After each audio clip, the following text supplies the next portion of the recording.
Bismillahirrahmanirrahim. Assalamualaikum warahmatullahi wabarakatuh. Kaifahalukun? Semoga anak-anak ustazah semuanya selalu dalam keadaan sehat walafiat dan selalu dalam lindungan Allah Subhanahu wa taala. Nah, untuk hari ini atau pertemuan kali ini kita masuk di pembelajaran yang keempat dan yang kelima. Nah, untuk yang pertama ini kita masuk ke pembelajaran yang keempat dulu.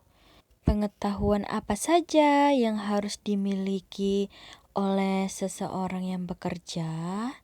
Nah, jadi di tema 4 ini kita belajar tentang pekerjaan.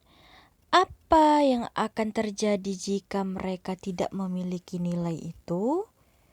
Nah, apa saja yang akan terjadi jika seseorang tidak memiliki nilai-nilai tersebut, nilai-nilai pengetahuan.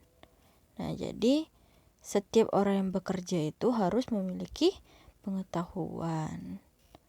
Nah, saat seseorang bekerja, mereka harus mempunyai nilai-nilai yang baik. Kemudian, jujur dan kerja keras adalah nilai yang harus dimiliki. Apa yang dimaksud jujur? Apa contohnya?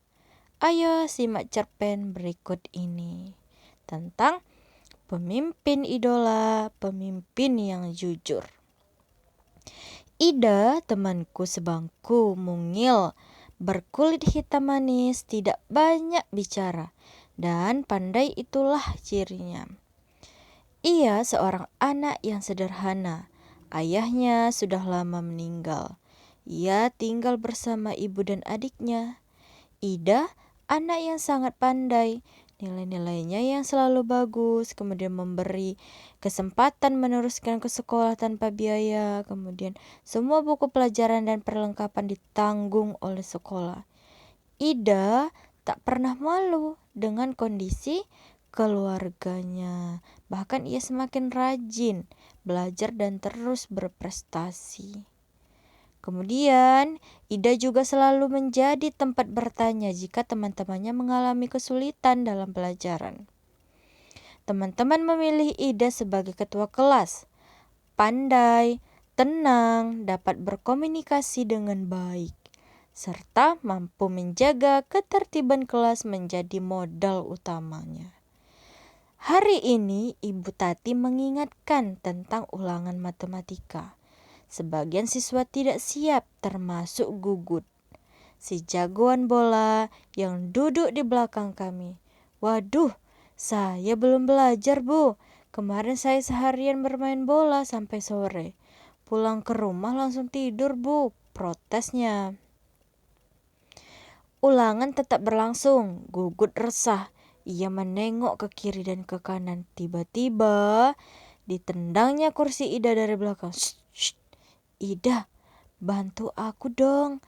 Geser sedikit ke kiri agar aku bisa melihat jawaban di kertas ulanganmu, pinta Gugut. Nah, kemudian Ida bergeming. Ia hanya menggelengkan kepala pelan tanpa menengok ke belakang. Gugut mengganggunya lagi. Ayo dong Ida, sekali ini saja. Nanti aku beri kamu uang 10.000 rupiah. Kamu bisa jajan kue di kantin, rayunya. Kemudian Gugut tahu benar Ida tidak pernah jajan di kantin. Ibunya tidak memberinya bekal uang jajan. Ida selalu membawa sebungkus nasi dan lauk dari rumah. Namun di luar dugaan Gugut, Ida tidak terusi. Sekali lagi ia menggeleng pelan. Sampai waktu berakhir, Gugut terpaksa menyerahkan kertas ulangannya dengan lunglai. Nah, kemudian pada waktu istirahat, Ida menghampiri Gugut.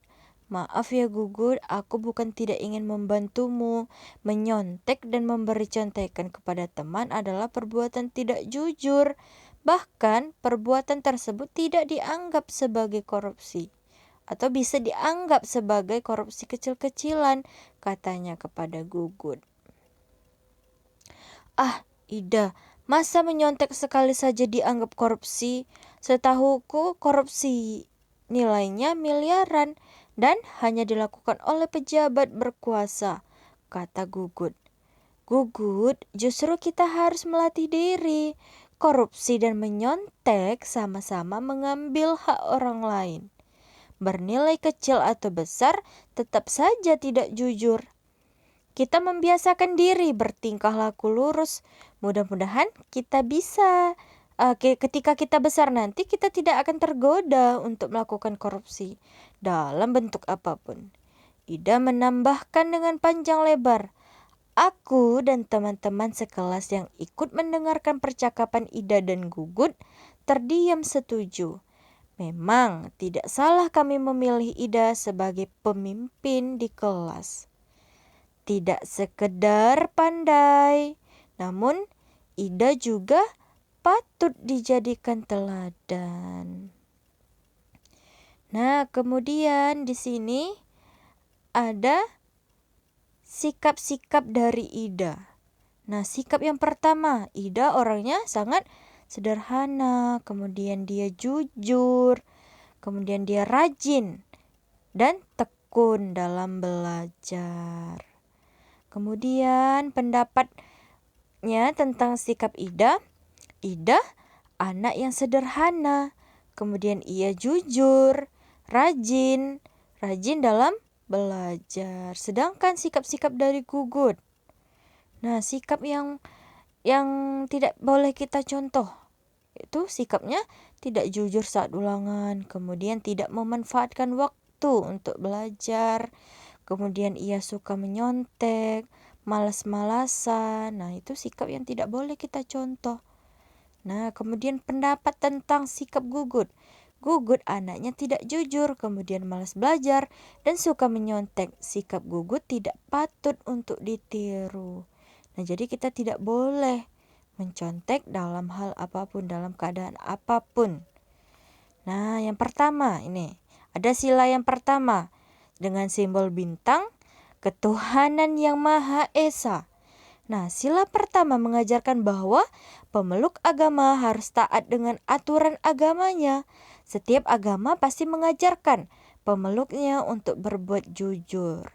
Nah, sikap tidak jujur akan membawa dampak bagi diri kita dan orang lain. Semua orang harus jujur, termasuk orang-orang yang bekerja. Benar kata Ida, mungkin tindakan tidak jujur ketika di sekolah adalah mencontek dan tidak jujur. Nah, selanjutnya kita masuk pembelajaran yang kelima. Di sini ada 2 pembelajaran hari ini. Pembelajaran 4 dan 5. Sekarang kita masuk pembelajaran yang kelima. Banyak cara yang dilakukan oleh pelukis untuk mencari inspirasi. Salah satunya adalah dengan mengamati kegiatan dan peristiwa yang terjadi dalam kehidupan sehari-hari. Sebelumnya kita sudah mengenal atau belajar tentang arsitek, kemudian nilai-nilai Pancasila. Nah, sekarang kita belajar dari seorang pelukis. Nah, anak-anak ustazah ada yang ingin jadi pelukis? Tentunya pasti salah satunya ada yang ingin menjadi seorang pelukis yang terkenal. Nah, amati berbagai pekerjaan yang kamu temukan di lingkungan sekolahmu. Kemudian tuliskan jenis pekerjaan yang beserta kegiatan yang terkait dengan pekerjaan tersebut. Nah, di sini ustazah sudah menyiapkan tabel yang berisi tentang jenis pekerjaan dan kegiatannya. Di sini ustazah berikan contoh. Yang pertama, jenis pekerjaannya itu yaitu seorang guru atau menjadi guru. Nah, kegiatannya di sekolah adalah mengajar. Kemudian penjaga sekolah, kegiatannya di sekolah yaitu membersihkan atau menjaga sekolah.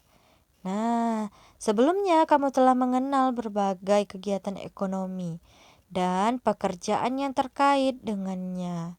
Nah, kamu akan menggali informasi lebih lanjut tentang kegiatan ekonomi. Menggali informasi dari berbagai sumber adalah salah satu cara untuk mengetahui sesuatu secara lebih lengkap.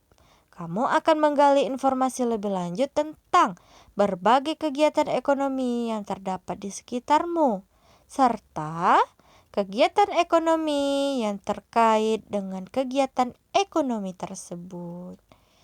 Nah, cukup sekian video pembelajaran yang Ustazah sampaikan pada hari ini. Semoga anak-anak Ustazah semuanya bisa menerima pembelajaran dengan baik. Nah, semoga Ustazah harap anak-anak bisa memahaminya. Ustazah tutup dengan Assalamualaikum warahmatullahi wabarakatuh.